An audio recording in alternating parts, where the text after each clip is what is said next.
സംസ്ഥാനത്തെ KPCC അധ്യക്ഷൻ ആരാകണം എന്ന ചർച്ച ഇപ്പോൾ കോൺഗ്രസിൽ മുറുകിക്കൊണ്ടിരിക്കുകയാണ്. സുധാകരനെ മാറ്റണമെന്ന ആവശ്യം ഉന്നയിക്കുന്ന ചിലരുണ്ട് എങ്കിൽ സുധാകരനെ മാറ്റണ്ട എന്ന ആവശ്യം നവമാധ്യമങ്ങളിലൂടെ ശ്രദ്ധേയമാക്കുന്ന മറ്റു ചിലരുമുണ്ട്. ഇവിടെ കെ സുധാകരനുമായി ഒരു സമവായ ചർച്ചയിലെത്തി പ്രശ്നങ്ങളോ അല്ലെങ്കിൽ കോലാഹലങ്ങളോ ഇല്ലാതെ അവസാനിപ്പിക്കണമെന്ന ഉദ്ദേശമാണ് കോൺഗ്രസിനുള്ളത്. അവിടെ തന്നെ കെ സുധാകരന് പകരക്കാരനായി ആര് വരുമെന്ന ചോദ്യങ്ങൾക്ക് 3 പേരുകളായിരുന്നു സജീവമായി ഉണ്ടായിരുന്നത്. അത് നമ്മളും പറഞ്ഞിരുന്നതാണ്. ഇപ്പോൾ അതിൽ ആദ്യഘട്ടത്തിൽ KPCC അധ്യക്ഷന് പുറകെ ആദ്യഘട്ടത്തിൽ DCC പ്രസിഡന്റുമാരെ തീരുമാനിക്കുന്നതിൽ ആലപ്പുഴ ജില്ല ഏറ്റവും ശ്രദ്ധേയമായൊരു ജില്ലയാണ്.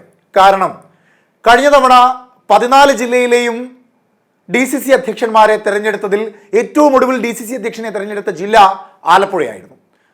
പല അങ്കലാപ്പുകൾ, പല പ്രശ്നങ്ങളുടെ എല്ലാം ഒടുവിലായിരുന്നു DCC അധ്യക്ഷനെ പാർട്ടി തിരഞ്ഞെടുത്തത്. ഏറ്റവും ഒടുവിൽ വരെ ആലപ്പുഴയുടെ DCC പ്രസിഡന്റ് ആര് എന്ന ചോദ്യത്തിൽ KP ശ്രീകുമാർ എന്ന നിലവിലത്തെ KPCC ജനറൽ സെക്രട്ടറിയുടെ പേരായിരുന്നു മുഖ്യധാരയിൽ ഉണ്ടായിരുന്നത്. എന്നാൽ ഒടുവിലായപ്പോഴേക്കും ഇപ്പോൾ അവിടുത്തെ DCC പ്രസിഡന്റായ ബാബു പ്രസാദിലേക്ക് പേരെത്തി നിൽക്കുകയായിരുന്നു. രമേശ് ചെന്നിത്തലയുടെ കടുംപിടുത്തത്തിന്റെ പുറത്താണ് DCC പ്രസിഡന്റ് സ്ഥാനത്തേക്ക് ബാബു പ്രസാദിനെ തീരുമാനിച്ചത് എന്ന വാർത്തകളും അതിനോടൊപ്പം സജീവമായി നിലനിന്നിരുന്നു. ഇപ്പോൾ പുനഃസംഘടന നടക്കുമ്പോൾ ആലപ്പുഴയിൽ ACC ജനറൽ സെക്രട്ടറിയായ KC വേണുഗോപാൽ MP ആയിരിക്കുന്ന സാഹചര്യത്തിൽ ആ ആലപ്പുഴയിൽ ആരായിരിക്കും DCC പ്രസിഡന്റായി എത്തുക എന്ന ചോദ്യത്തിന് പ്രസക്തിയേറെയാണ്. കഴിഞ്ഞ തവണത്തെ പോലെ പേരുകൾ അവസാന നിമിഷം മാറുമോ എന്നും ഉള്ള ആശങ്കകൾ സജീവമാണ്. എന്തായാലും ആദ്യഘട്ടത്തിൽ ഇപ്പോൾ സജീവമായി DCC അധ്യക്ഷ സ്ഥാനത്തേക്ക് നിലനിൽക്കുന്ന പേരുകൾ 5 പേരുടെ പേരുകളാണ്. അതിലൊന്ന് KPCC നിർവാഹക സമിതി അംഗമായുള്ള കാലങ്ങളായി കോൺഗ്രസിന്റെ ഏറ്റവും പ്രധാനപ്പെട്ട മുഖമായി നിൽക്കുന്ന കോശി എന്ന കോൺഗ്രസ് നേതാവിന്റെ പേരാണ്. മാവേലിക്കര നിയോജക മണ്ഡലത്തിൽ സജീവമായി പ്രവർത്തനങ്ങളുള്ള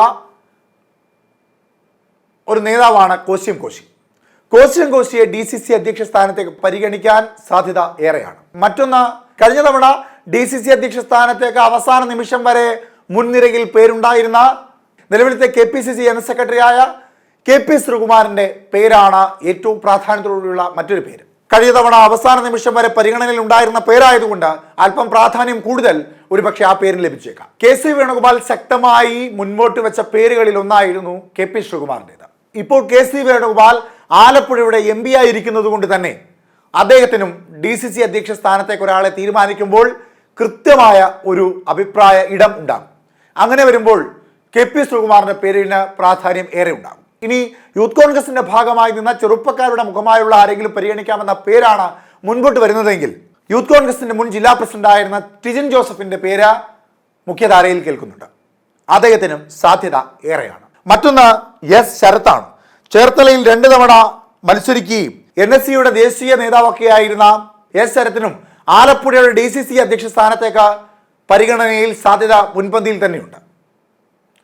ഇനി അതല്ല, വനിതകളെയാണ് പരിഗണിക്കുന്നത് എങ്കിൽ ആലപ്പുഴയിലെ കോൺഗ്രസിന്റെ ഏറ്റവും പ്രധാനപ്പെട്ട വനിതാ മുഖമായ കഴിഞ്ഞ തവണ ആലപ്പുഴ ലോക്സഭാ തെരഞ്ഞെടുപ്പിൽ പരാജയപ്പെട്ടു പോയി എങ്കിൽ പോലും പിന്നീട് നിയമസഭാ തെരഞ്ഞെടുപ്പിൽ വിജയിച്ചപ്പോൾ MLA ആയി നിൽക്കുന്ന ഷാനിമോൾ ഉസ്മാനെ DCC അധ്യക്ഷ സ്ഥാനത്തേക്ക് പരിഗണിക്കുവാനുള്ള സാധ്യത തള്ളിക്കളയുവാൻ സാധിക്കുന്നതല്ല.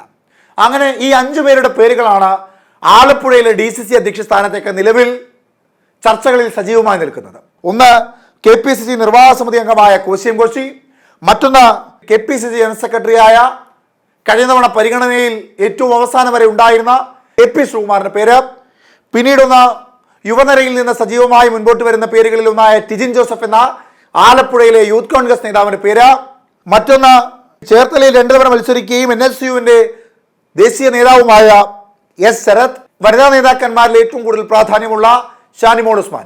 ഈ പേരുകളല്ല, ഇനി മറ്റേതെങ്കിലും പേരുകൾക്ക് അവസാന നിമിഷം സാധ്യത ഏറുമോ എന്നും അതല്ല ഇവരിൽ ആർക്കെങ്കിലും ആയിരിക്കുമോ ഇനി സാധ്യത ഏറുക എന്നുമൊക്കെ അറിയാൻ ഇനിയും ദിവസങ്ങൾ ഏറെയുണ്ട്. പക്ഷേ ആലപ്പുഴയ്ക്ക് എന്തുകൊണ്ട് ഇത്രമേൽ പ്രാധാന്യം എന്ന ചോദ്യത്തിന് മറുപടി ഒന്നേ ഉള്ളൂ. കഴിഞ്ഞ തവണത്തെ ആലപ്പുഴയിലെ DCC അധ്യക്ഷനെ തീരുമാനിച്ചതിൽ അവസാന നിമിഷം വരെയും വലിയ ചർച്ചകളായിരുന്നു, വലിയ തർക്കങ്ങൾ ഉണ്ടായിരുന്നു. ആ തർക്കങ്ങളുടെയും ചർച്ചകളുടെയും ഒടുവിലാണ് ബാബു പ്രസാദ് എന്ന പേരിലേക്ക്, ഒടുവിൽ രമേശ് ചെന്നിത്തലയുടെ നോമിനിയായ ബാബു പ്രസാദ് എന്ന പേരിലേക്ക് KPCC എത്തി നിന്നത്. ഇത്തവണ ആരായിരിക്കും ആലപ്പുഴ DCC പ്രസിഡന്റ് എന്ന് തീരുമാനിക്കേണ്ടതും അതേ KPCC ആണ്. കാത്തിരിക്കാം. ആലപ്പുഴയുടെ DCC അധ്യക്ഷനായി എത്തുന്നത് ഇവരാണോ, ഇതല്ല ഈ പട്ടികയ്ക്ക് പുറത്തുള്ള മറ്റാരെങ്കിലും ആണോ എന്നറിയാൻ.